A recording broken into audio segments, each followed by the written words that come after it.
Okay.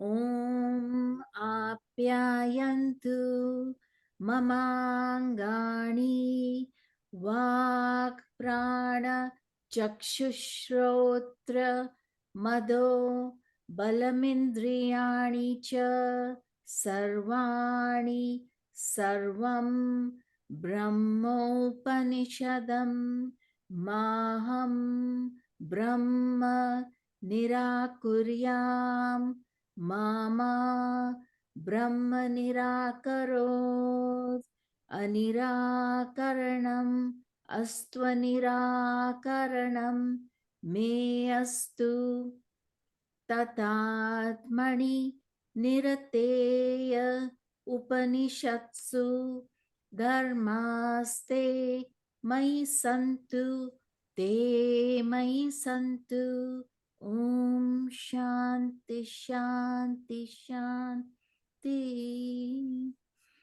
Okay, and now to Ganesh. Om Gananam Tva Ganapatim Havamahe Kavin Kavina Mumupamashravastamam Jeshtarajam Brahmanam Brahmanaspatana Shranvannoti Sadanam Prano Devi Saraswati Vajebhirvajinivati Dhinam Vitrayavatu Om Ganeshaya Namah Om Saraswatyai Namah Shri Gurubhyo Namah Hari Om. Okay, so we were at Kal, right? We will do today, it'll be a short one, but we will do a few, and later Ritu will join me if she hasn't joined already. I don't know if Ritu's here, but never mind, she'll be here shortly. So essentially, we will do a little bit about the pancha kala, like a little big side, a little refreshing thing from last time, and the pancha Mahābhūtas and the Pancha Tatwas, okay, and the Panchabrahma. Now, for next time, I will actually give you the actual mantras associated with the five heads of Shiva, and they are extremely important because each of these heads may have a definitive meaning. They are associated with a tattva, that is an element, and these constitute the Panchabrahma or Pancha Shiva, or it's essentially the Namah Shivaya. So that it's not just the Namah Shivaya is a very one of the very fundamental mantras, and it is not just a five syllable mantra. It is a very powerful mantra which goes to the which are mapped to the five heads of Shiva, and each of these heads have a definitive element, and the devata is mapped to it. So we will see that a little bit for next time, but for now I want to just like move it forward, and we'll begin the topic of Vara. Okay, which is, of course, as you all know, which is the days of the week, and what planet is associated with it, and what it means in your chart. Okay, so we have a little bit, but I am going to speed through because otherwise we we won't move forward. So anyway, some of you, please do the research. I strongly advise. Now we all know that when we talk about the time, we talk about obviously kala, which is a big chunks of time. Okay, now the one Mahayuga we know is the sum of four yugas, that is all different four fundamental yugas. Okay, the yugas eventually also get mapped to the seasons. How in Krita Yoga, which is the Satya Yuga, there is only one season, so it's like eternal spring. It's beautiful. There's no cold, no extremities of weather, and so on and so forth. Let me, sorry, uh, put it on the slideshow mode from current.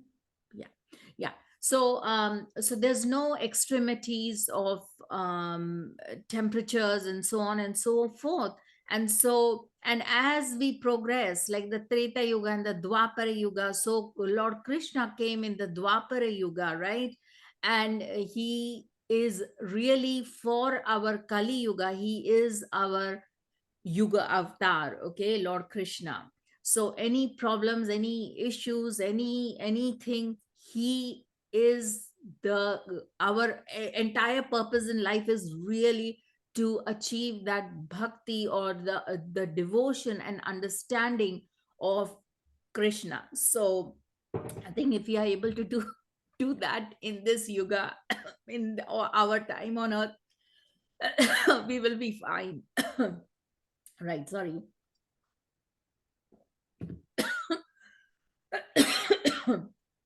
I think it's the pollen. Oh my God. I've just opened the door. You need some ginger tea. Yeah, I'm having normal. Oh my God, the pollen really gets me. I can feel the tickle in my stomach. Golden seal, golden seal. Yeah, I have got. Oh my God. I'm sorry. So the kalpa, now coming back, right? So the 1000 Mahayugas equate to a day time of Brahma, okay? And which is nothing known, which is nothing, but it is known as kalpa, okay? Now, there are each kalpas, there are different manus mapped in succession. Manus is like the first man. So after every pralay, like a big chunk of time, after it goes through all the cycles, right? um Sorry guys. After we go through all the cycles, krita, treta, dwapara and kali yuga, we come to kali yuga, and then it's absolute destruction and annihilation after that, because the sins and the evil and everything, and people just, even the Brahmins, their values fail and things like that. So everything comes to a head in Kali Yuga, and finally it reverts back after complete destruction. We begin with Krita Yuga, which is nothing but the Satya Yuga. So each of these manus are then gets associated with the Kalpa, and the reigning period of a manu is one Manvantara. Obviously, Manvantara is Antara is period of block of time, and Manvantara, and Manu is of course one of the first man, and which is nothing with equates to the 71.42 Mahayuga. So we are talking about staggering sense of years, like phenomenal years. But I'm not going to say that, but it does, but it was, I referred to Carl Sagan last week, and he did mention that it is only the Hindu cosmology which is able to map the period of the entire cosmos, how old the cosmic our planet is, and not just the planet, the cosmos. So, and then we are back to Lord Brahma, okay? So here Shweta Varaha Kalpa. So obviously currently we are presently in the Shweta Varaha Kalpa, whose reigning period is, which is maps to the seventh Manu, and then this Manvantara, we are in the 28th Mahayuga, so on and so forth. So essentially, all you can Google the math, you can find all of that, because I'm not going to go in that. Otherwise, if we sit there doing all the calculations, it's we won't move forward into the Jyotish part of it. So the 50 Brahma years, it is his 51st year. So we are in the 51st year of the life of Brahma. And you may well say that why it's important. It is important because he is responsible for our creation.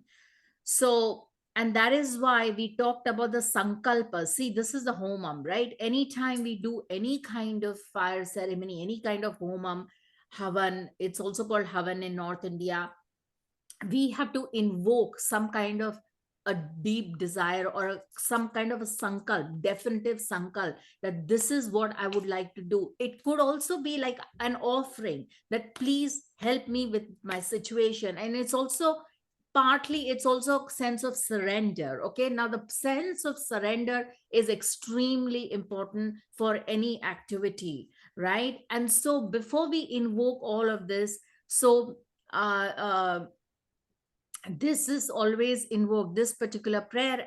It's like you're giving the cosmos like a map, that and a time map, that this is where I'm at. If you go see, sorry, we come back to that. So if you go to see that dvitiya pararde in the second line, dvitiya is second, and pararde is Brahma's life, Sweta kalpe in the kalpa of the Sweta Varaha, and then the Vaivaswata Manvantara and Ashtavimshati Tame, and the 28th Yuga of the current. So all in all, it keeps going on and on until it comes progressively into the year, because even the year or the Samvatsara has got a particular deity. We are in a particular cycle of Samvatsara, right? Like next year, it will be Krodha Samvatsara, okay? Krodha is like angry. So who knows? There may be lots of, I don't know. I don't want to make a prediction on, kind of the chaos of the world. But I think next year, I think last 2 years have been, we began a new cycle, and 5-year cycle. And last 2 years has been very nice. Well, comparatively to I'm talking of from the Samvatsara point of view. And the next year it is the Krodha Samvatsara, Krodhin, something like that. But it is Krodha, that is angry or anger. Okay, so that also gets mapped to a particular planet. So all in all, we keep talking about, so it'll be the month, the ritu, that is a season, and so on and so forth. So hopefully you have understood then the importance of Panchanga. And even it talks about the seasons: Sharad, Hemant, Shishir, Ritu. Ritu is the 6 seasons, and then the Paksha, that is what waxing cycle of the moon, or the waning cycle, what lunar month, Masa. Now, later we will see, just a few minutes later, about that how the solar is responsible for all the zodiac signs, or the sun is responsible for, he's the overseer of the zodiac signs, while the moon is the overseer of all the nakshatras. And because of that, the entire, the whole year, literally, you can say that all the signs, the zodiac signs, when sun enters 0 degrees of Aries, a new year begins, right? But there is also another aspect to it. It's also, that is called a solar month in Vedic system, solar calendar.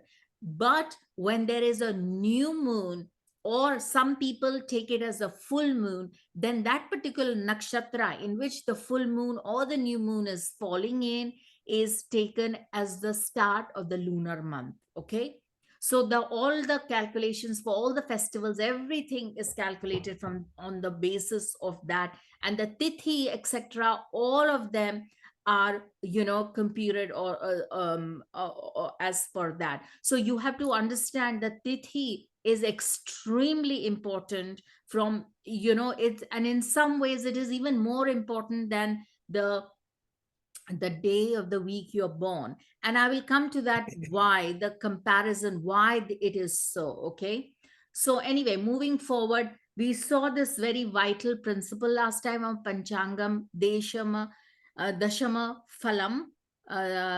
So basically the Dashama Phalam is like 10 fruits. Okay, now the Tithi is, like I said, it is the Vara is Agni. It is important because it gives you your intelligence, your Dhi Shakti, your longevity. Why? Because it is Agni, it is fire element. Okay, it is very strong fire. It gives you the energy to do, energy to think. If you're bedridden, you won't have any energy to even think. The mind is gone blank. So the intelligence fails. And if the intelligence fails, everything is failing. Okay. So from that point of view, the Vara is extremely important. The knowledge of the Tithi. Now, the Tithi is nothing but the interplay of the sun and the moon. Okay. And it bestows wealth, it bestows knowledge, sorry, it bestows not knowledge, sorry, I beg your pardon, it wealth does not mean like money in the bank necessarily. Okay, please understand, wealth is not just about money. Wealth is about whatever you consider. Some people may consider knowledge as well, some people consider their work as well, some people may consider their talents or what they do, they value that, and that is their wealth. So wealth has got many aspects. So wealth is a like a shorty translation. It's actually Shri. And when we talk of Shri, we are talking of many kinds of Shri. We are eight, there are Ashta Mahalakshmis, like Dhanalakshmi, for to do with corn, and there is a Putra, not Putra, Bala Lakshmi, I forget the name. But there are 8 kinds of different Lakshmis, Vara Lakshmi and Dhana Lakshmi, and then there is a Mahalakshmi and Santana, right? Sorry, Santana Lakshmi is responsible for giving you children. So if you have problems not conceiving and so on and so forth, it is Santana Lakshmi whom you have to uh, pray to. So so from that point of view, there are 8 different Shris. Okay, now so the Tithi is your real wealth. Okay, it is the flow of emotion, it is a flow of water, it is a flow of entire your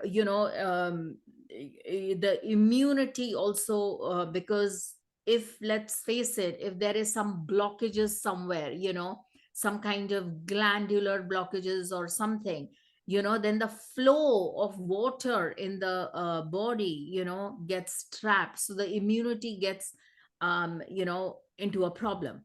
So that is why the Tithi is definitely the Shri. And the knowledge of the Nakshatras. Now, when we come to the Nakshatras, I want to cover this Karana. So the Karana is basically half a Tithi. So literally, even though the Tithis are 16 in number, and you would say logically it should be half of that, but Karana are actually 11 in number. So, and we will come to, when we come to the Karana, why it is so. And each of the Karana then gets mapped to a particular planet, and that planet has a key role in your chart, in giving you work, in your success, in your siddhi. And often the interplay of Karana and the Vara, often, and the Tithi, you can say that, okay, don't do, let's say on Amavasya, you want to apply for a job, you don't do that. You want to go for an interview, don't schedule, try avoiding to schedule it on an Amavasya or a Purnima, because it will be not very helpful. Try doing it on an 11th Ekadashi, because that is a very strong, very fierce energies, but it will give you a lot of success, so on and so forth. So this is very vital. You don't yeah, so you have to use all this in a very practical manner. And like the new moon, or rather the no moon, that is Amavasya, is very good for very deep meditations, and that day you just chill, have a party, or just like hang out with friends, but not too much.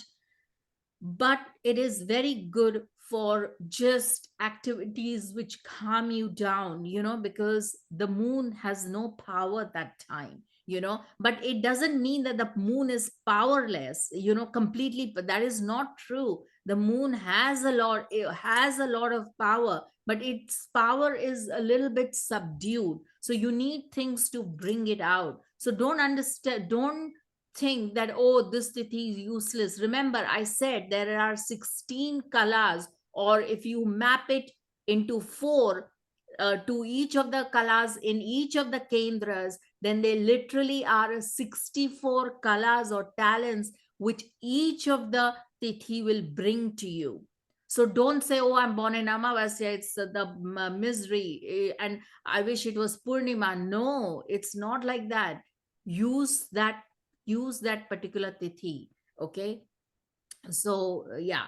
So then we have, so Karana in a way is all to do with like work and success and so on and so forth. So in a way, it is quite similar to our energy levels in terms of our Vara, that we are born. So it kind of is it's I'm not saying mapped in, because one is an earth element and the other one is a fire element, but the earth and fire can work well together because they have similar sort of goals as far as Vara is concerned and the Karana is concerned, because the Karana is all about your work, your karya siddhi. It is said here, karya siddhishcha.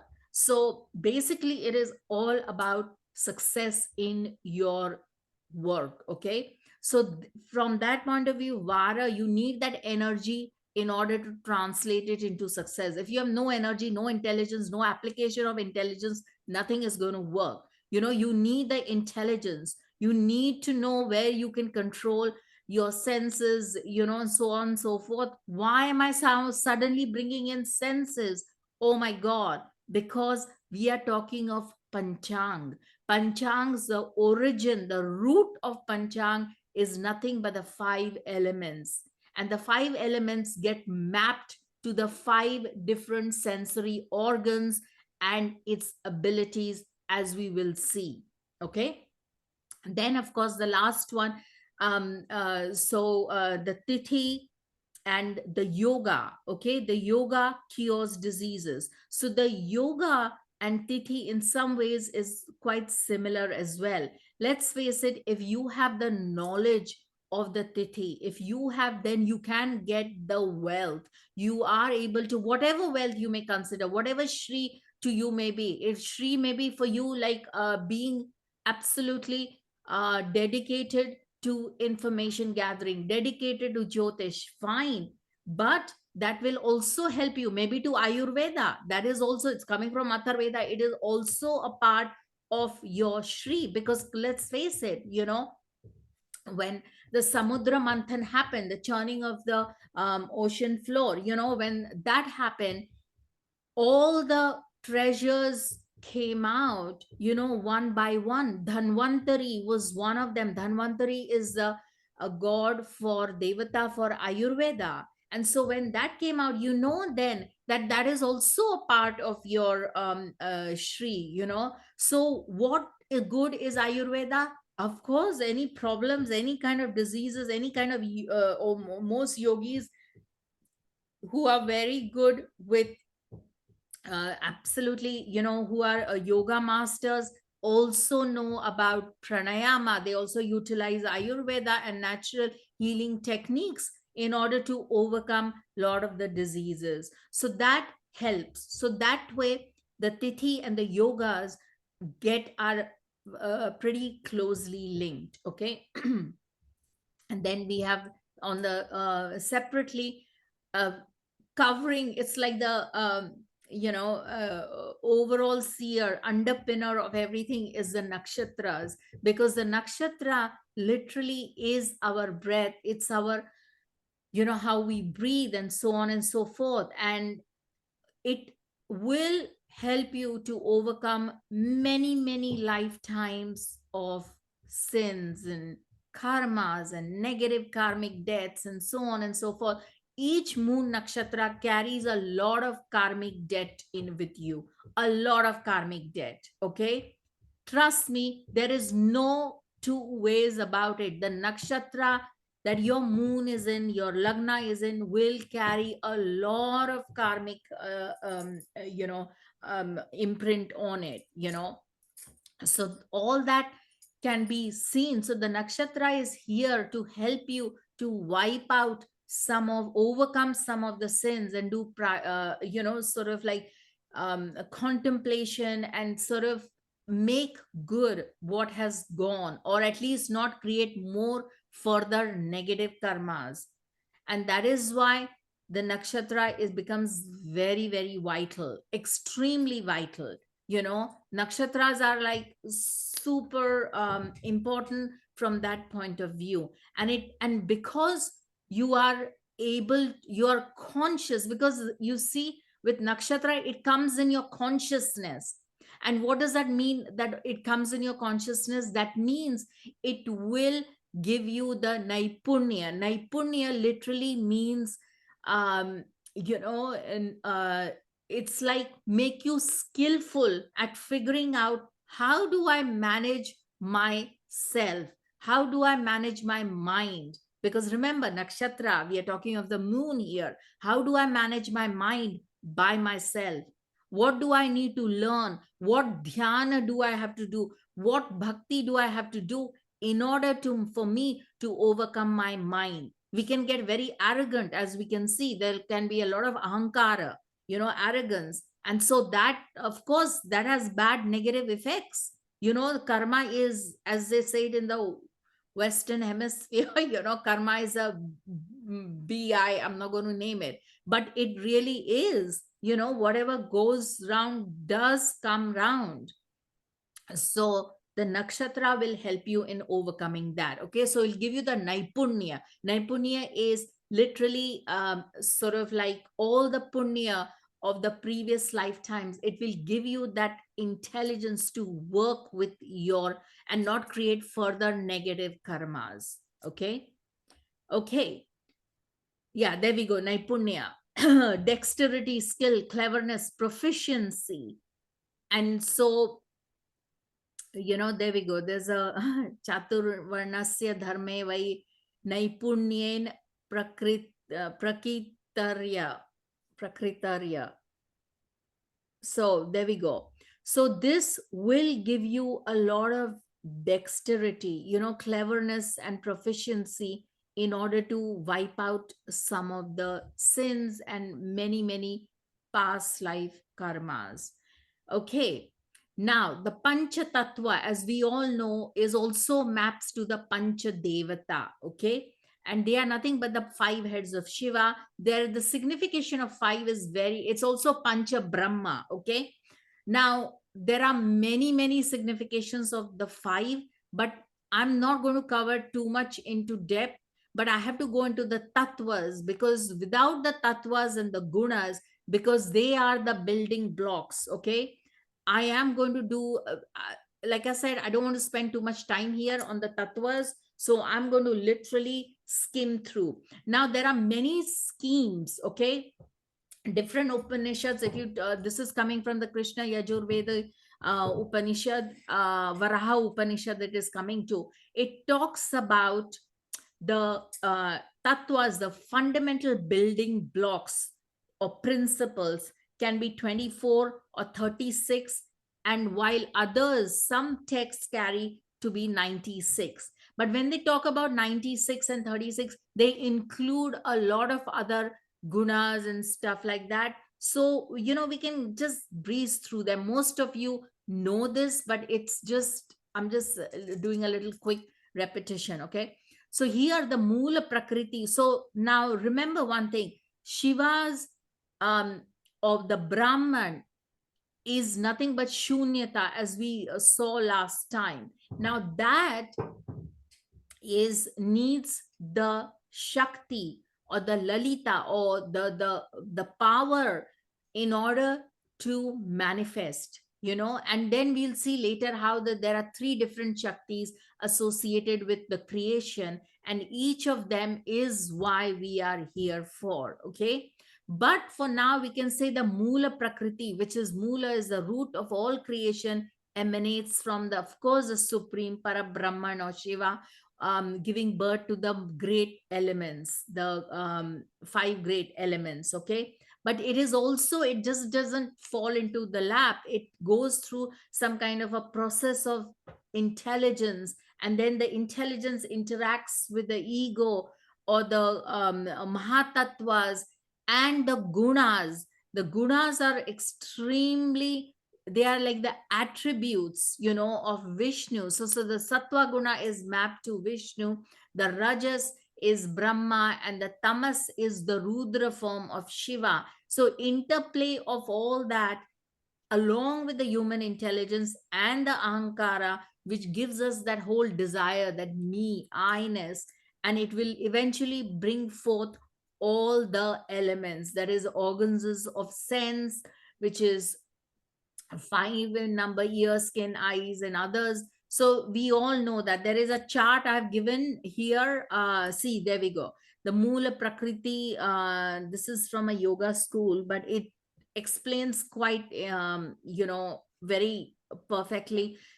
Moola Prakriti and the Mahat and the Chitta. Chitta gives, interplay of Chitta, that is the consciousness which is prevailing everywhere, gives to into the Buddhi, and the Ahankara. Ahankara finally makes the mind, the mind, the manas is nothing but the mind. And finally, they give way to all the sense organs. Gyanendriya is the ears, skin, eyes, tongue, and the nose. So these are the different sensory organs which are external. You can't get the eyes to see in what you cannot see. You can't tell the eyes, hey, show me what is beyond the cosmos, or show me the ether or the ākāśa tattva. You can't say that to the eyes. The eyes will see what is palpable, what is actually, manifested. Okay, so that is because that is a gyanendriya, that is, you get knowledge of the material world through the gyanendriyas. You can't touch something, you can't touch the wind really and say, oh yeah, okay, you can feel the wind, that it is windy or not, but you can't per se touch it. So similarly, what you cannot see, you can't really sort of say it, observe. So from that point of view, they are solid material, and that's what they can see. Now karmendriya is the the mouth, arms, legs, excretory functions, and the reproductive. These are the actions which are done with the 5 sensory organs. And then we have the interplay of the Mahābhūta, because each of these karmendriya is nothing but the indriyas which are doing, involved in action. Gyanendriya is the actual, which gives you the knowledge, the actual sensory organs of perception, which helps you to get the knowledge. Okay, and they are all based on the Mahābhūtas, and eventually they give way through their what they perceive and so on and so forth, and using the karmendriya, they give rise to tana matra, that is the sound, touch, form, taste, and smell. So essentially, doing and being and all the Mahābhūtas will get you through the years, through listening. You can hear, and that is nothing but the sound. Where do you hear sound? You can't hear sound in a vacuum. You can hear it in space and, in the general overall in the environment, so on and so forth. Okay, and then eventually, so these properties are nothing but now this is kind of like, breaking them down each. So the sense of sound is to do with the auditory function. Okay, shravanendriya, and that maps eventually to the ākāśa tattva, the Mahābhūta. Ākāśa, because let's face it, it's one of the highest, even before anything, it is the ākāśa tattva that existed. Okay, so hence the sound is one of the most highest, and sort of it is one of the most important. Okay, and why we say important? Because let's face it, if you can't hear what I'm saying, then there can be no exchange of knowledge. There can be no parting of, knowledge. Then I'm just speaking to a wall, and that doesn't make sense, because there's nothing that is going to happen if you're not able to hear me. Okay, So hence the importance of sound. The touch, the sparsha is tactile, so sparshendriya, and that is represented by the Vāyu Tattva or the Vāyu Mahābhūta. Okay, Vāyu is air. Okay, this maps also to your ninth house. Ninth house is very important for touch. If you have malefics there, people don't want to be, these people wouldn't want to touch, or malefics aspecting the ninth house, they will be like, they'll shy away from them. Or even if there is like benefics aspecting, but they will still have a problem with like, oh, especially if there is a problem with the benefic, if the benefic is some kind of in a problematic state or something like that, then as in it's like combust or something, or so these people will be like, ouch, no, things like that. So shape or the rupa, that is the form, is given by the visual senses, and that is the eyes, the darshanendriya, and which is to do with the agni, that is a fire element. Okay, the fire will give form to everything. Fire is kind of like a fire burning in the belly. It's like, I need to, and I'm talking of not just to digest food, but I'm talking of in a very figurative manner. It gives you the power to forge ahead.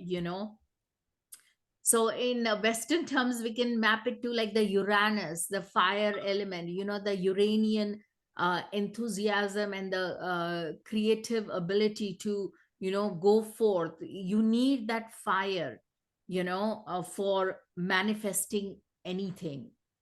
If you're like dead and, oh, I can't be bothered, and, then it's like, there's no fire, there's nothing, you are not seeing anything, you won't be able to manifest and give birth to anything.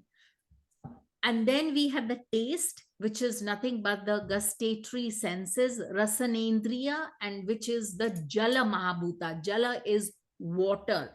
Water and the tongue is connected. Okay, we, because every time you put like give a lemon to a baby, they love it, they'll smack and they love it. Why? Because sugar and, salt, and these are all developed tastes. If the baby grows up without too much of salt or sugar, it will think it is okay. That is how it should be. Okay, and so the taste, because it comes first on the tongue, it has a lot to do with the jala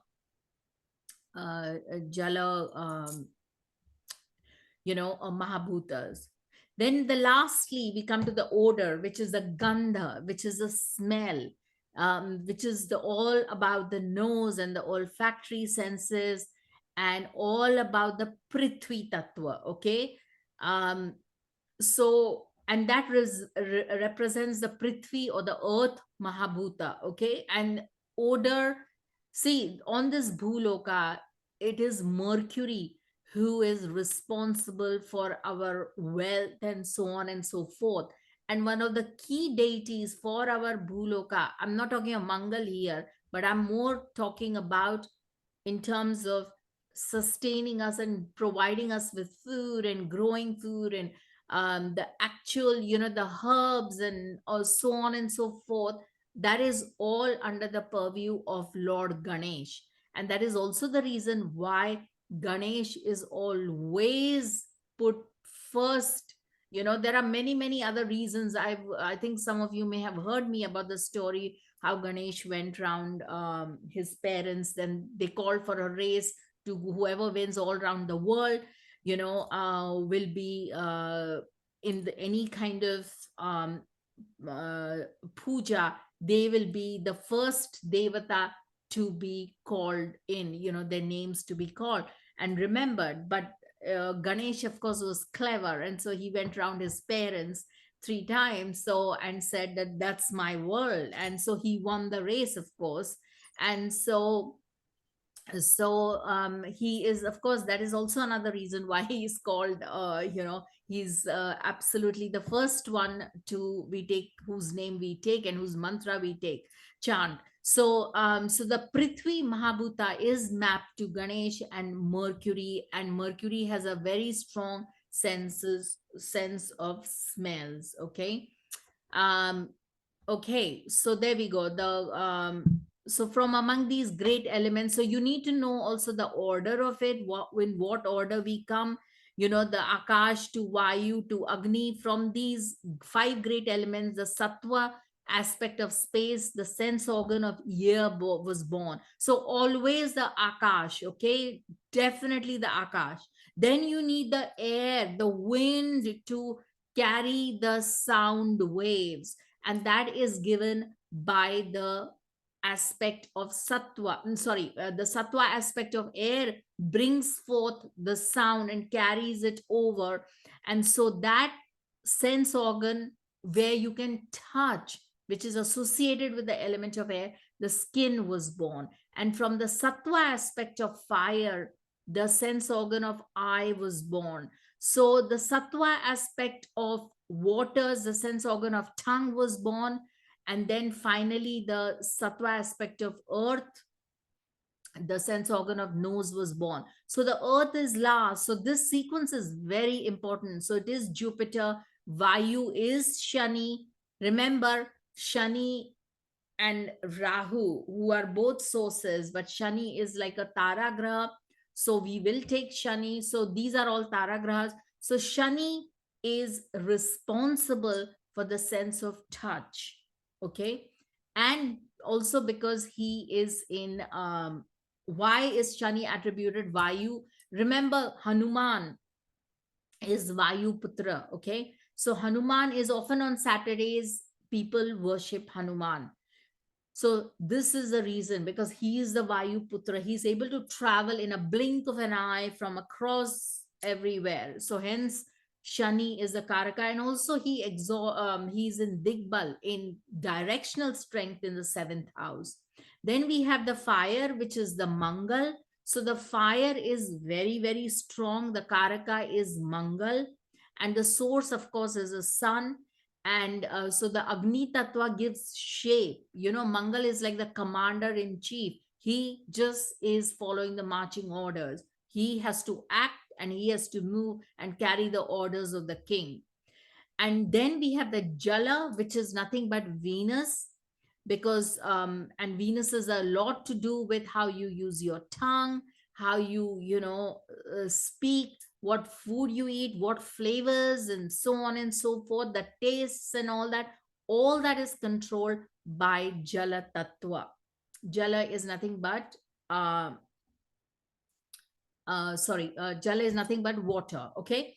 And then we have finally the Prithvi, which is Mercury, which we already went, that Ganesh is the one. And of course the source is Ketu, which is again Ganesh, because Ganesh is one of the key deities, key one for Ketu, because he rules the paramparas. Why Ketu? You may well say, why Ketu? Because he rules the tradition, the Vedic traditions as well. He brings forth all of that. So Ketu is also the moksha karaka.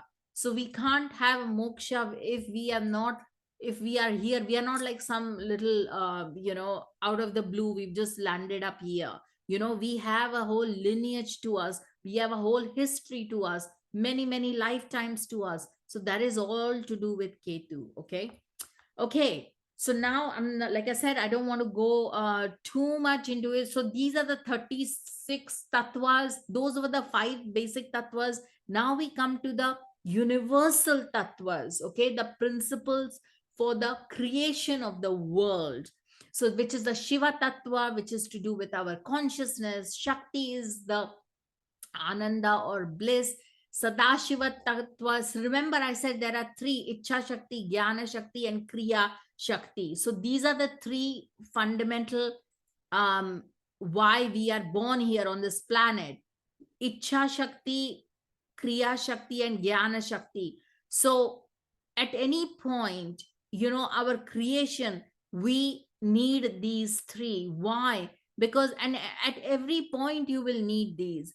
The I-ness, sometimes we are born here because of Rahu and Shani, because there has been a deep desire for us to do something. We've left something undone in this previous lifetimes. So we are turned up here and said, okay, carry on now. How do we carry on? With the Jnana Shakti. We are given some knowledge which we have been passed down upon from many, many lifetimes. Everybody has some knowledge or something or the other is absolutely, what do you say? Absolutely there.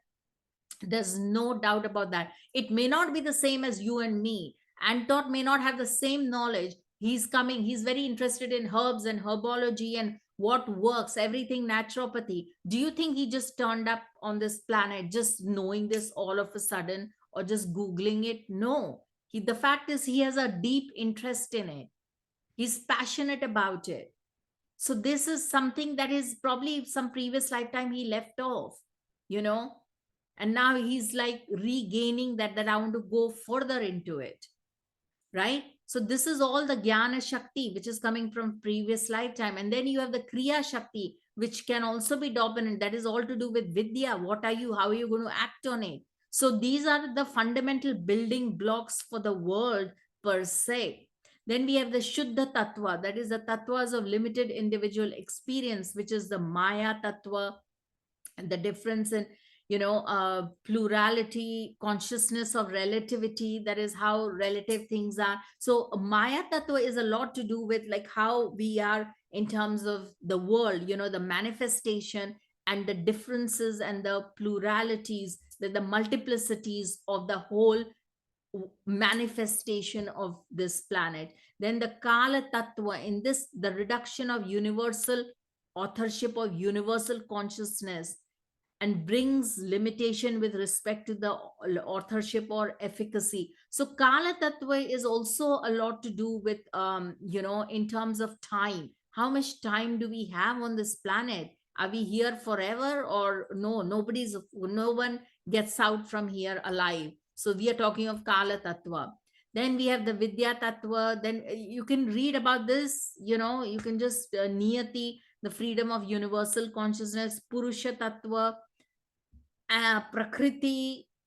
Again, these are all sort of, but it is good to know that, good to be aware that these exist, okay? Because they are the buddhi, the intellect. So it is not just an intellectual, your own buddhi that you're born with, but it is also to do with like the universal consciousness. There's a underlying collective intelligence. The word collective intelligence exists because it shows what is at any given point of time, what is the reigning intelligence. So that helps, the buddhi tattva helps in determining the intelligence, and brings a reflection in internal and external objects. Then of course we have the ego one, it is I making principle. And the manas tattva, that is the product of, that is in our mind, the samskaras which are left from previous lifetimes. Are we very arrogant? Are we very this? Oh, I'm this, I'm that, So all of these intermingle, okay? No one thing happens. It is a mixture and an interplay of this. So it's a complex process. It's not so straightforward. Uh, everyone gets out here alive. Yes, true. Okay. Then we have the gross and subtle and causal. So three different states: waking, dream, and dreamless states. So these are also part of the tattvas. Now when you do Vedanta, you will know that why the importance of all of this, the various states. Because let's face it, if you're in the waking state, in the conscious state, you have so many problems. Oh my god, I've got so much stresses. I have to do this and I have to do that. And you have to make these payments and you can't, you're defaulting on them, so on and so forth. But when you sleep at night, if you go into the dream state, are you wondering about your payments? No. Are you like thinking like, oh my God, I have to make the payments, I'm stressed? No. And in fact, sometimes in the sleeping states, you're not thinking that at all. And there's another third state, like the dreaming state, where you're totally dreaming of something else. Maybe you dreamt of some guy 20 years ago or something, um, so suddenly they've turned up in your dream, so you're entering another realm, so it's like you've lost your own identity. So these are very distinctive states of consciousness. When you're in that dream state where you're thinking of some other person or some other, it could be anything, or you could be in another world or another country.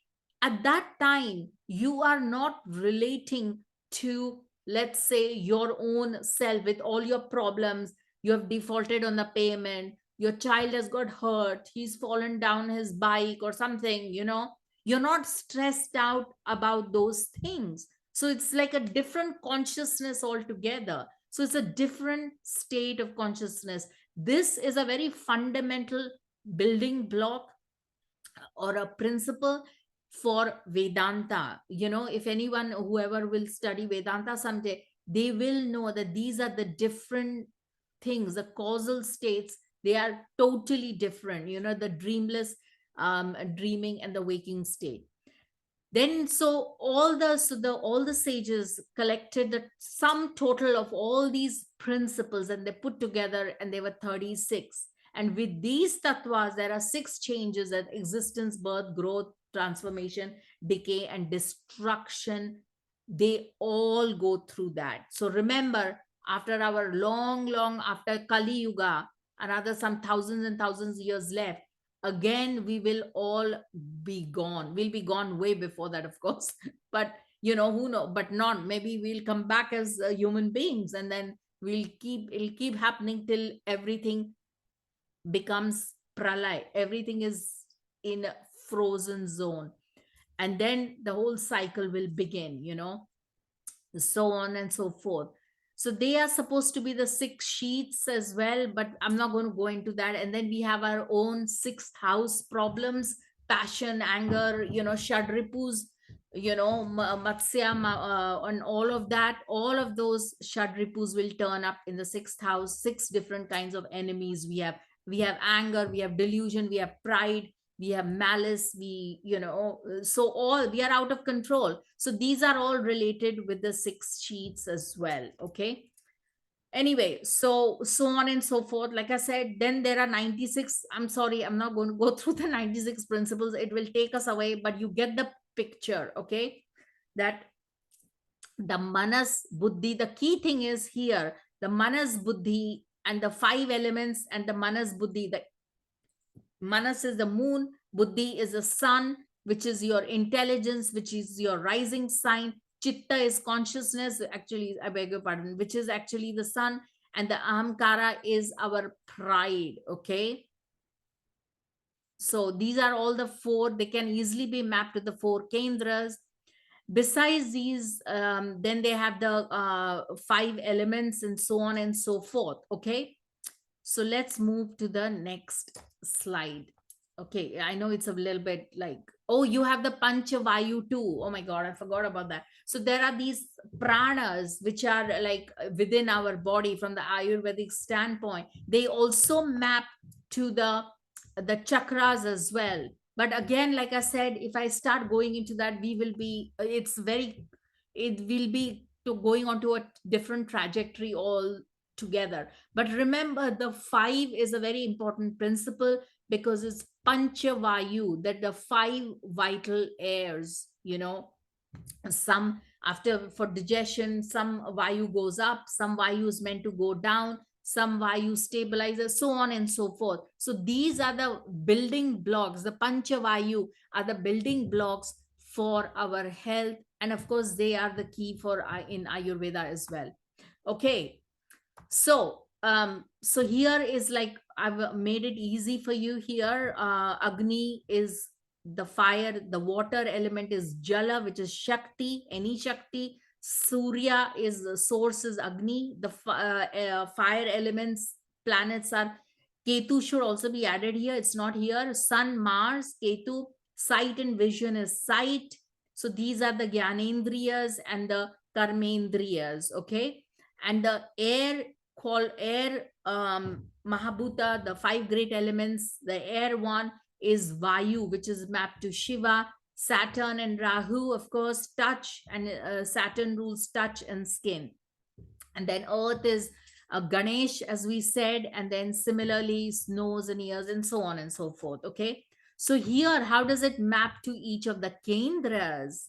The Akash, which is the Vishnu Tattva, is prevalent everywhere. It's the divine element, it's the ether. It is everywhere. It is all pervading. Sarva Vyapak Vishnu. Vishnu is often referred to as Sarva Vyapak Keshu. Okay, he is everywhere. Remember the story of Prahlad. Anyway, go back to some of the previous ones and you will get the story of Prahlad. So he is everywhere. And then we have all the Lagna is all to do with fire. So Agni, Surya is a Karaka. Similarly, the fourth house is all about the Shakti. The Jala Tattva is present here. The Vāyu, which is the wind, gets mapped, and that is the key. The deity presiding over is Shiva. And finally, in the 10th house, pṛthvī, our work. 10th house is work, our calling, what we are, what karma we have to do this lifetime in order to get out alive or dying, as Anton would say, alive. Okay. So what 10th house is one of the highest karmas. Let's face it, we are not, the Agni will assist us. The Jala, 4th house, will help us feel good about ourselves and give us the intelligence to manage our mind. The Vāyu, Shiva will say, we can plead to Shiva and say, please keep the Rudras at bay. Don't swamp us with disease and all sorts of problems. Otherwise, we cannot do any of our karmas. And then finally, in the 10th house, we do all the karmas. So highest house is the 10th house because that's what we are meant to be doing. Okay. Okay. So another, there's a slide. You can just grab it. You should just have this on your thing and mug it up, or you don't need to mug it up really. But remember, this is the building blocks. Okay. Okay, another few minutes. Is Ritu here? No, I don't know where Ritu is. Okay. Oh, okay. So then, of course, you know about the gunas as well. The Rajas guna grahas is Venus and Mercury because it has a chara nature. See, Rajas guna has got a they are like not dual signs, they are like movable signs. It's like Aries, Cancer, Capricorn, Libra. They need to do things. They are the kendras, they are the angular houses. They need to get things going, they need to move forward. When something doesn't work, when they meet an obstruction, they are like, okay, let's move on to the next and to the next to the next, let's create more stuff and all that. That is a rajasic nature. So that is very inherent in the movable signs. So that is Venus and Mercury. The two rajas planets, key rajas planets are Venus and Mercury, because they're always wanting things or the other.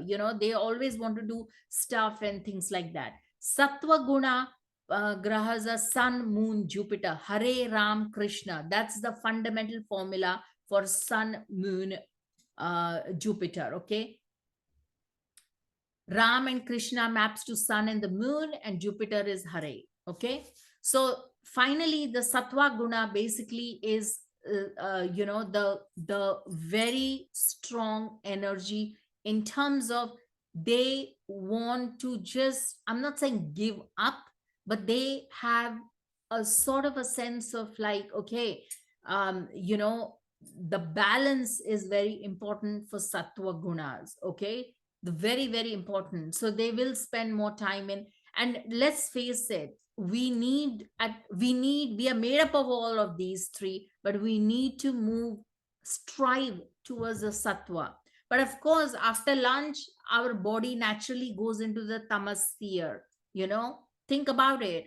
You're digesting the food, and so it's like you are lethargic, you are like, you nod off, you're feeling sleepy. That is nothing but the tamasic state. But it is okay, if there are people who sleep like 9 hours, and that is a tamasic state.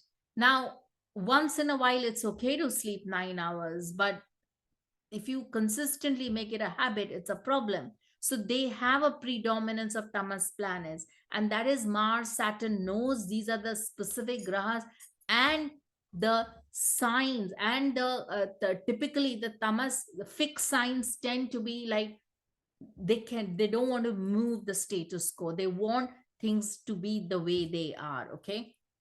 Anyway, so I don't want to go again. When we come to the tithi, we'll do all of this, but I want to cover the few main points um, on the Vara. Okay. So the Vara, okay, is actually derived from the word Vasara. Okay, Vasa means it's a residence, and Ra means the light. So here, even in the Egyptian cosmology, Ra has an association with sun god. So Vara is a weekday, which is, each of the weekdays have been mentioned, but it is a very later ancient. Well, there is mention of the weekdays in the Mahashiv Puran. There is a lot of the texts have mentions of it, and typically, like I said, the Vedic day always begins with the sun. Okay, so it is a very strong Agni, because it's the hint is in the word. It's Vara, which is Vasa, which is nothing to do with, which is the maps to Vasu, which is light. Okay, so the light is a very important part of Vaso. One of the meanings of Vasa is heavenly residence, but it also is Vasu, derived from Vasu as well, which is nothing but the great Vasudev. Okay, which is a source of knowledge and light. Okay, so here, why 7? Okay, why not 8 planets? Why not 10? Why not 10 days a week? Why 5? Why not 5 days a week? Okay, now the logic behind that is very simple. There are many, but I'll give you the ones which my favorite. I haven't covered, I haven't put a slide up for the 5 charioteers. So 7 seers, okay, the Sapta Rishis we have all heard of.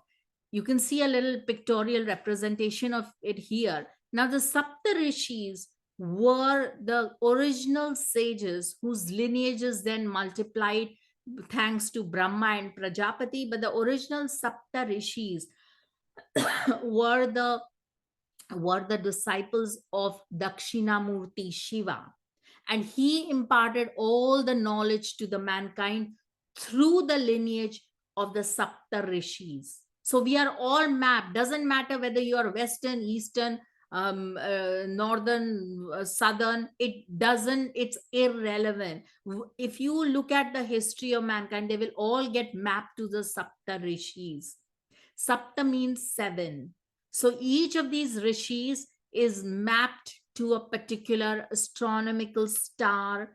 Marichi, just Google it. This is a beautiful they have it in the sky, the astronomical stars and so on and so forth. And each of them are related to, like Marichi was in one of the Manvantaras. Marichi is the lord of the father of Surya Devta, okay?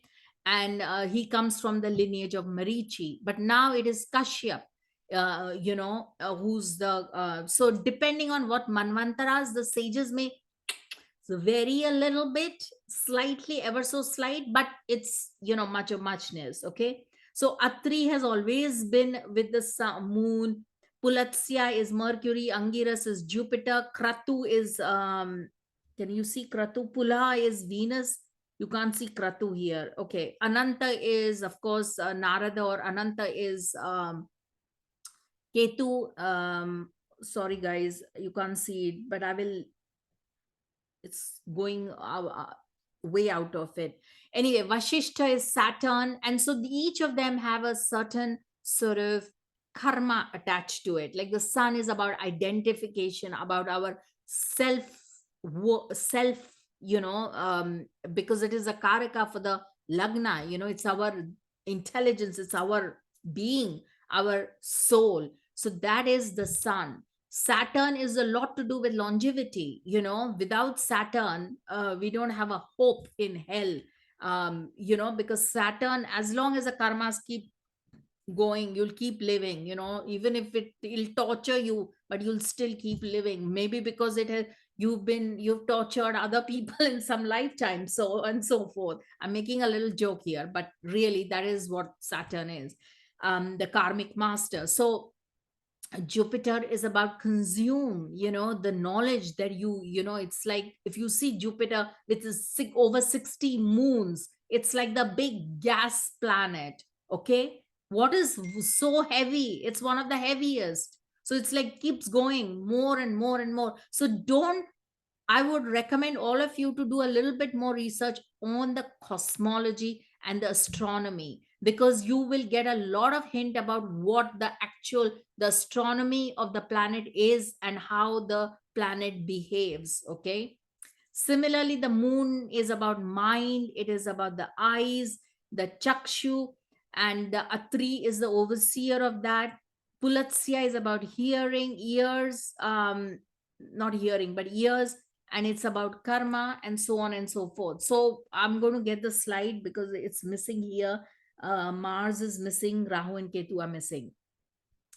So these are all the astronomical stars which are related to that. Now there's also the other thing is that we'll come back to the solar month, but there's also other aspects of the number 7. One is the sapta dhatu, that our body is made of 7 components, structural components, which get mapped to each of the planets. So rasa dhatu is plasma and lymph, which is Mercury. I would say lymphatic systems can also mean Venus as well. I will not put it past. Okay. Now, rakta is blood tissues. Rakta is blood tissues, is to do with the moon. Mamsa is muscle tissues, which is to Saturn. Medha is adipose tissue, which is Jupiter.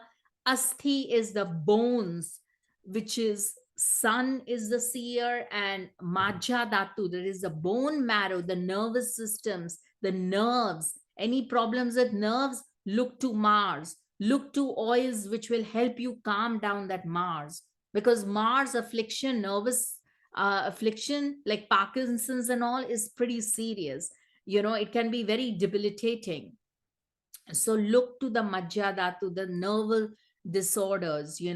Shukra is the reproductivity fluids and so on. And it's our ojas. So that is to do with the semen, the virility, and so on and so forth. So these are the primary, and the Parashara has this one is from Charaka Samhita, but the below one is the primary ingredients for Sapta Dhatus is bones, blood, marrow, skin, fat, semen, muscles, respectively denoted by the grahas Surya, Chandra, Mangal, Budh, Guru, Shukra, and Shani, respectively. So you see, so these are all to do with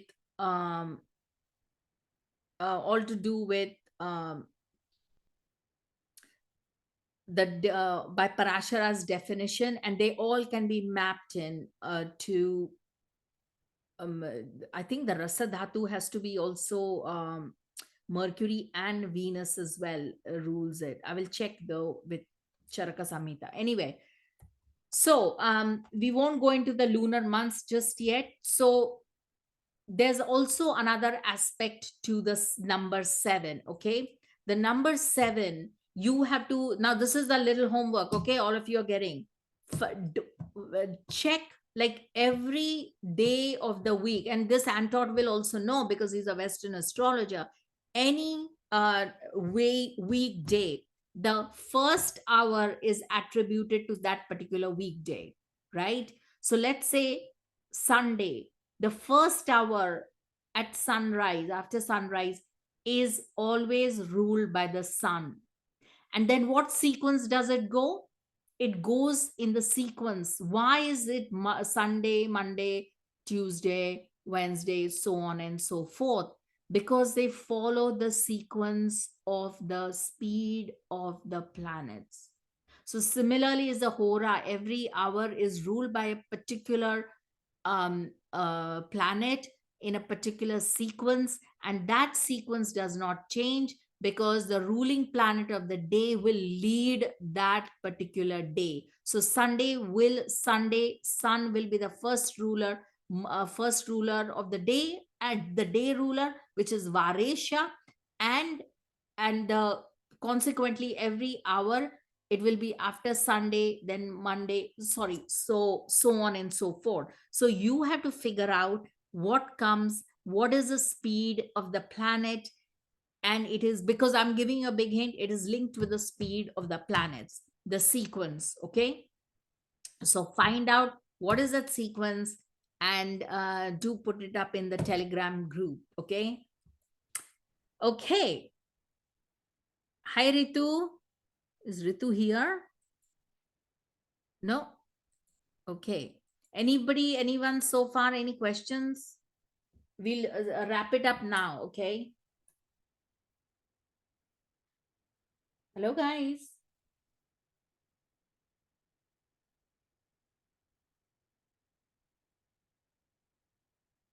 Okay. She's not here today. Okay. Anyone, any questions? No? Okay. Can I ask a question? Yes, carry You on. talk about the Panchavayu. Yes. Guruji mentions one, the Astavayu. I had a look around. Have you ever heard of Astavayu? He was talking about the Pranapada and Astavayu. I had a look everywhere about this 8 type of Vayu. I couldn't find any reference. Do you have an idea where I can find anything about this Astavayu? Yeah, I think the Charaka Samhita will carry that. I have actually a very I have a Charaka Samhita. I study Samayurveda. Yeah. Where about? I know the Panchavayu, the 5, the 5 division the of Apana Vayu. Samana, Apana Samana Udana. That one I know. But then the extra 3 Vayu, I couldn't find them anywhere. Yeah. I think he's also talking from a Jyotish. Yeah, we'll see. We'll Yeah? find it. We'll find Brilliant. it. We'll find it. Thank you very much. Because now I'm very curious to know what are these Astavayu. Yeah. That is fine. But I think, yeah, they are sort of not involved. That particular Vayu may not be directly involved in the processes. It's like the granthas and the chakras. We all know about the chakras, right? The 7 chakras. Yeah. But there are these granthas and the nadis which are kind of also attributing, but they are also very key. So he may have added also that kind of thing he's done possibly to the Ashtavayu. Okay. But did he say what it was? No. You say you find out, but where? Okay, the only thing I can do, I can Google it, but there was nothing on Google. We'll find it. Don't worry. It's fine. So anyway, talking of Vayu, I mean, yeah, we'll find it. Okay. It's not difficult at all. So now coming back to the Vara, okay, there is more to this, my little research that I have done on the Varas. That is a birth of Ravivar, birth on Somvar, birth on Mangalwar. They each have a very definitive significance. Okay. We will continue this next time, but I want to just go into one particular chart. Okay. As I said, I will also next time when I begin, I will give you the actual mantra, how to strengthen the Vara and what it means. Right. And I also, other thing I want to really cover, and that is my favorite part that I have discovered.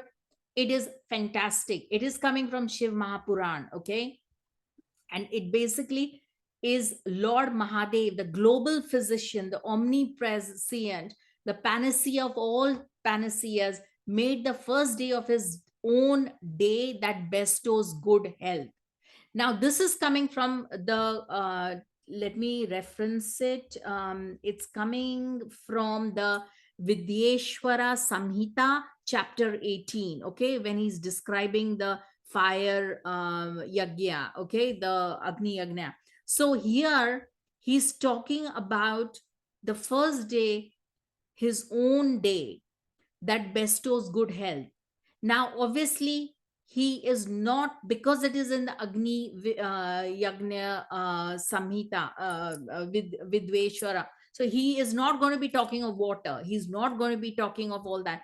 So it is definitely Sunday. And what they look back on, who all are born on a Sunday. Look back of all the people you know who are born on a Sunday, and you will notice that they all have extraordinarily good health. Okay, now, but I'm going to give you a little what's the word, a warning. Okay, if the sun is afflicted, if it is, let's say, with Rahu, if it is, let's say, in the 8th house, then you may have some ongoing issues, because the sun has to be unafflicted. Because if the sun is afflicted, then it's a little bit of a problem. But by and large, if you have a sun, and if you have a sun in a decent house, like maybe the 1st house, or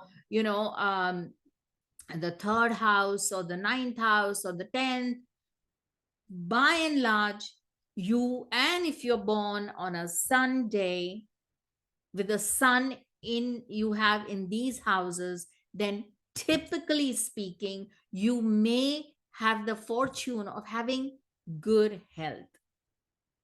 Now, but you need to try it out.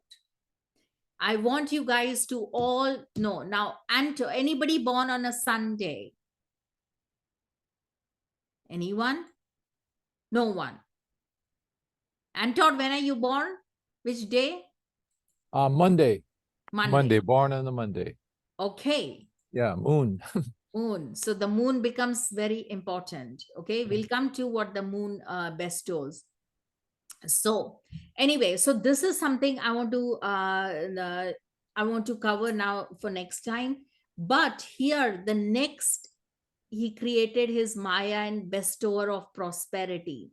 Okay, so he goes on about each of the houses, and it is I beg your pardon, each of the weekdays, and it is absolutely so beautiful, absolutely gorgeous. So here, if you take, I've taken some of the excerpts from Jataka Parijata and Jataka Bharnam, I think. Yeah, Jataka Bharnam. And here I can see that, like, if you're born on a Sunday, your honorable reddish hair, eyes and body are bestowed with traits of Sunday, with traits of sun, sorry, not Sunday. And he's a hero, warrior, thinly grown hair, conqueror in battle, bilious nature, bountiful. Why bilious? Because it's strong pitta. Sun is very strong source of fire. Bountiful and beneficent, energetic, enthusiastic, and brilliant, extremely brilliant. So these are some of the indications, but please be careful, okay? Because there is more to it, like I said, which we will do next time. But I want to take up one chart before I leave. Birth on Somvar. Traits are lusty, lustful, charming body, tender hearted. These are all moon. Now, of course, it will depend on the placement of the moon, okay? Learned, sweet-spoken, knows the manner of doing things, dependent on the king from whom he earns a living, and his mind remains in some pain, joy, or sorrow. So basically, it's the moon. So just like the moon, it'll have waxing and waning cycles. Similarly, it has the mind, which goes like a sine curve, up, down, middle, so on and so forth. Birth on Mangalvar, which is Tuesday, cruel, focused on bold acts. He speaks in an ironical manner, lover of war, king's minister, earns his living through land or agriculture, sattvic, impetuous nature, so on and so forth. Typically, I'm giving you a little bit of excerpts, okay? People born, like I said, Sunday, good health, prosperity, they have people born on a Monday are fairly prosperous and fairly learned, okay? People born on a Tuesday, typically their life is going to be a little bit of a struggle. They will have challenging issues their way. Never mind where Mars is placed, that is secondary. Anybody born on a Tuesday? Anyone? No? No one. Okay, let's move to the next. Budhwar, Wednesday traits worshipping the Deva and the Brahmana, good speech, and born is of beautiful appearance, sweet spoken, possesses well, dexterous in arts, deft, learning, appreciates and discerns values and merits in others. So this is a beautiful one as well, the Budhwar. Birth on Brihaspativar or Brihaspativar. Some people say Brihaspativar, some people say Guruvar, it's different names. So Thursday's traits are sacrifices, being beloved of Lord and kings, good virtues being celebrated, learned, wealthy, endowed with good qualities, charming appearance, gets object of heart's desire from the king, is endeared to the teachers and popular. I would say there's one very distinctive trait about people born on a Thursday is they have family responsibilities. Always they will have some responsibility or the other. Just mark my words, and they will have to take care of that. Anyone born on a Thursday? Yeah, I am. Yeah. Do you relate to that, Yeah, Margarita? definitely. A lot, definitely. Yeah. Yeah. These people will always have some kind of responsibility or the other, and they will be like, oh my God, how much of more responsibility do I have to take? But the other aspects are good. They have great strength. It's like Bhima. In fact, one of the key mantras for that, which I will, like I said, I will give more in depth next time. So Bhima is one of the key ones for Brihaspativar. Then we have the birth of Shukravar, people born on Shukravar, Fridays, traits endowed with corn, lands, wealth, beloved of all, and lustful mind. So, people, when they say lustful mind, please note it is something to do with like there is a sense of passion. Like Einstein was born on a Friday, okay? People born on a Friday typically achieve whatever they set out to achieve, and they are pretty scientific in mind. So even if they're like doing Jyotish, they will have like a slightly, like they'll bring in a little bit of the science and quantum physics and correlate with that. And I'm just giving you an example. I'm born on a Friday, so but anyway, that is true though, that people who have, never mind me, people born on a Friday, they do have this ability of, no matter, even if they're in the artistic fields, they will have a little deep interest in science and scientific pursuits. And they have the gift of pushti vardhanam, the Shukra's mantra, Mrutyunjay mantra. Pushti vardhanam is the great fortunate pushti, that is a great flourishing bounty that they have the gift for, because every weekday has a gift. There's no doubt about that. Okay, so the Friday's native by Bharnam is Jataka Bharnam is bluish black, curly hair, smiley face, exceptional intelligence, has greater liking for white clothes, follows the right path. Okay, so they are, and lustful mind also can mean a lot of like they are interested, obviously it's Shukra, they are interested in relationships, they are interested in they are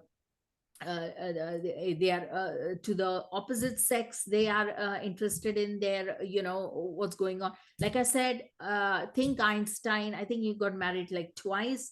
So there is that sense, and of course he was involved in research and exceptionally intelligent, there's no doubt about that. Anyway, so then we come to the last one, Shanivar, Saturday's traits, predominantly dull-witted, dependent on food and wealth of others, speaking in intoxicating way, cleverly avoiding their entire family. These people also look prematurely old, has a weak body. Tamas guna is a wicked nature. Now, please, the gift of Saturday is that they have a huge, they have longevity. They are given the gift by Brahma because the deity presiding over Saturday is Ka. Hanuman is one of the key deities, Ka, which is Brahma. So they will have decent longevity, but we don't guarantee whether they'll be disease free. So it's like the double-edged sword, you live long, but you're like full of woes in terms of diseases. Okay. So on and so forth. So but like I said, we will cover more in depth next time. Now this is Could you go back over Monday again? I missed the moon. okay. The Monday is, there we go, sweet spoken, dependent on king, earns a living, mind is tender hearted, are the traits of Monday. Okay. But we will continue with greater depth with all of these, okay, and the deities associated with it. Okay. Okay. But Monday is beautiful, and they do have this, it's not here, but they do have this thing about knowledge, they will have this predilection towards learning. The mind will be, because mind is moon is to do with the mind. Okay, so that is a very important factor for Somvar. Anyway, before we go, we'll do this chart and then we go. Okay, can we see Frida Kahlo? Anybody knows her? Do we know her? Hello, anyone? Yes, we do. Now, No, I don't. you don't? No. Frida Kahlo, one of the greatest not actresses, artists. Let's see when she's born. When is she born, guys? Oh my God, I can't see. June 7th, 1907. No, what day of the week? Saturday. Okay. Oh yeah, Saturday. Yeah. Is it Saturday? Yes. Yeah. Thank you. Because I But can't see. her name is Frida, and Frida relates to Venus, the sun. It's Friday. It's Saturday. Yeah, she was Saturn. born on Saturday, but her name relates to Friday. Yeah. Frida. So yeah, true. Okay. Let's see where what it is. Where's her Saturn? Because you have to then see where Saturn is. Okay. Okay, this is her. She's a great artist, Mexican artist. See her look at her. That's her painting where she is with all her family, and a tempestuous relationship with Jose, or one of her husbands, and he was much older to her. She basically, for those of you who don't know, she, at the age of, I think, very young age, she was in teenage years, going to school and or college, and the accident, the bus she was traveling on, there was an accident in the bus, and a long rod of iron went through her spine, and it was pretty traumatic, and so she had huge issues throughout her life in terms of her health. She was bedridden, and that's when she started painting. She started with her feet because she didn't know what to do, and then she moved with her hands because it was the recovering. While recovering, she started to paint and draw. And but what masterpieces! But you see, what did I say about Saturday? You can have a long life, but you have to weigh it. It's like a double-edged sword. You're full of plight, full of strife in terms of your health problems, and completely be brought down by them. So Saturn is in her 8th house, as you can see. Can everybody see that? Let me put what can people see? Okay. Saturn is in 8th house. Yes, guys? And no response. Yeah. And what is the, or what all are the aspects of it? You can see Mangal is aspecting it, Rahu is aspecting it. So this 8th house is in a trauma. Can Gulika you is see also that? there. 8th house is weak. Yeah, but that is her lord of her, what did I say? The Lord, the day Lord, it's your energy, it's your passion, it's where, because it's your fire. You need a very, or at least strengthen the sorry, I beg your pardon, strengthen the Lord of the weekday that you're born on. You need that.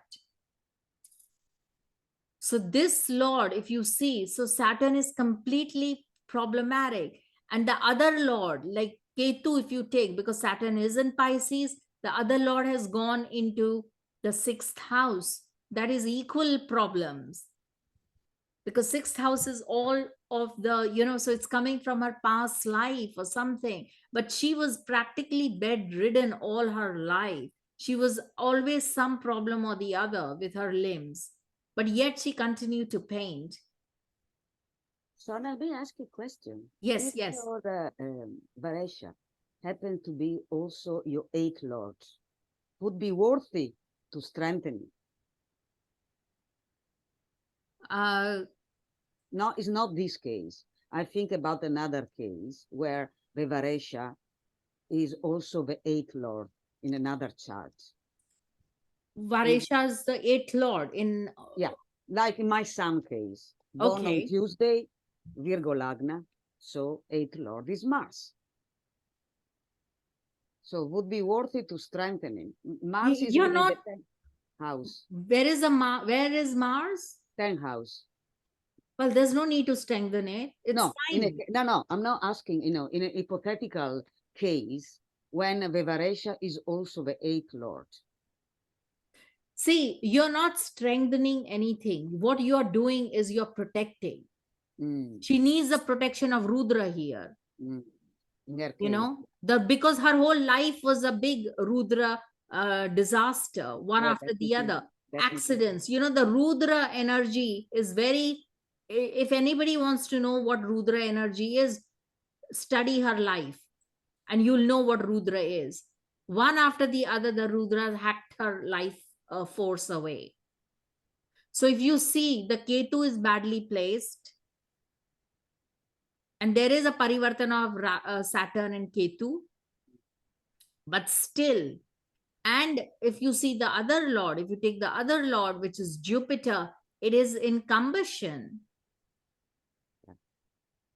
You see my point? So there's not much saving grace, and it is in trines to Rahu.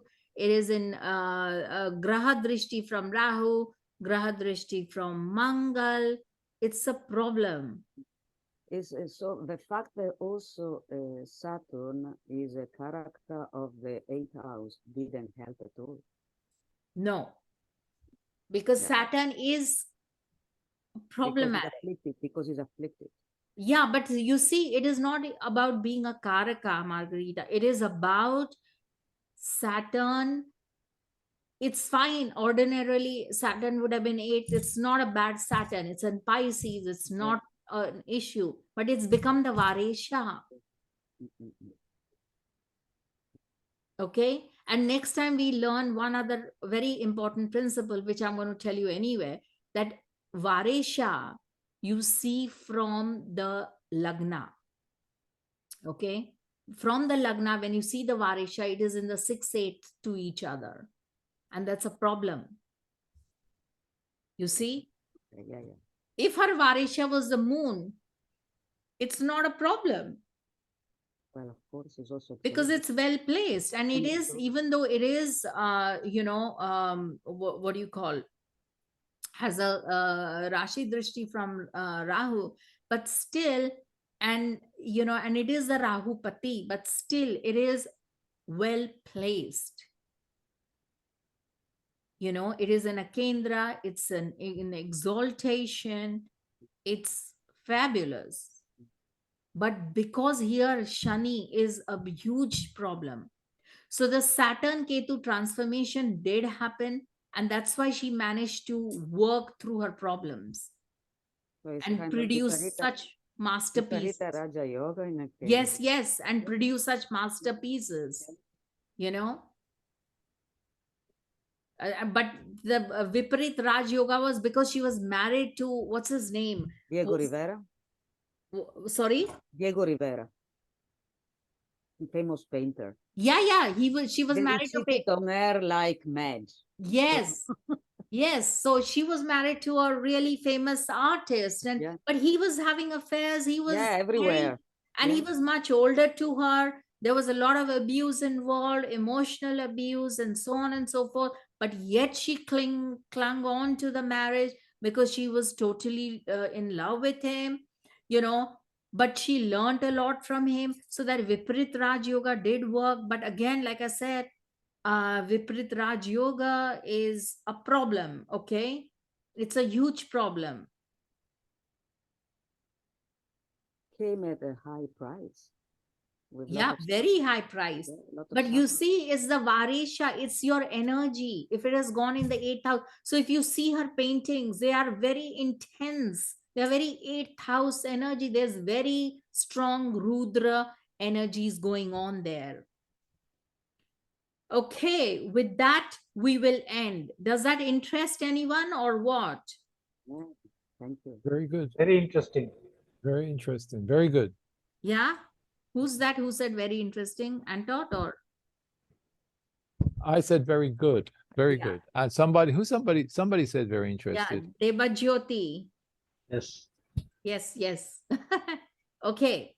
So, anyone wants to add anything? And then we can, oh, he's done that. Sun, Venus, Mercury. Good.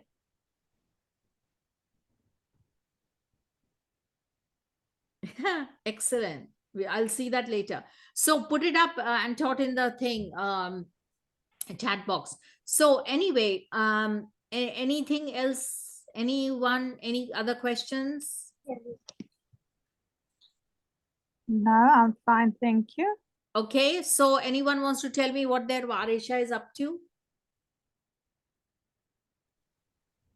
My Vāresa in second house is Sagittarius ascendant. Wednesday. Yeah. So Mercury. Hmm. Right? Yes. Oh. So it's a little bit Maraka and a Badhak too. Yes. Do you have good relationship with your siblings? Yes. With siblings? Yes, siblings, and also my marital relationship also very good. Actually, Jupiter is aspecting from 10th house. Ah, okay. That's beautiful. That's very nice, you know. But that's a very nice placement, right? Yes. So, yeah, so you're quite, second house Mercury means you're quite, what's the word? But because it is also a Badhak, it can create problems in terms of food. You know, you have to be quite careful about what you eat and things like that. Yes, very correct. Isn't it true? Yes, very correct. And do you have problems with your friends? Yes, sometimes I speak some certain things, so my friends sometimes become very annoyed like this. So, Yeah. Yeah. Okay. Anyway, then you have to analyze where Saturn is and things like that, you know. Saturn in Pisces with Rahu. Oh my God. Okay. Wow. So that's in the 4th house. So growing up would have been very difficult. Yeah. Yes. And anyway, we don't have time. Think about your charts, put it in the Telegram group, guys, in the Sonwa group. I'll be quite interested, Debaji, to have your comments there, and we will see you next time. Yes. Okay. Oh, but by the way, we will see you in 2 weeks' time. And also, so most of them here are my students, so it's not a problem. But Devajit, yeah, just, if you want to continue, you can just, if you want any kind of discounts, let me know. Okay. Sure. Okay. Thank you. Thank you. Bye. Thank you so much. Bye. Thank you. Bye, Bye-bye. bye, bye, bye, Thank you. Thank you. bye, bye.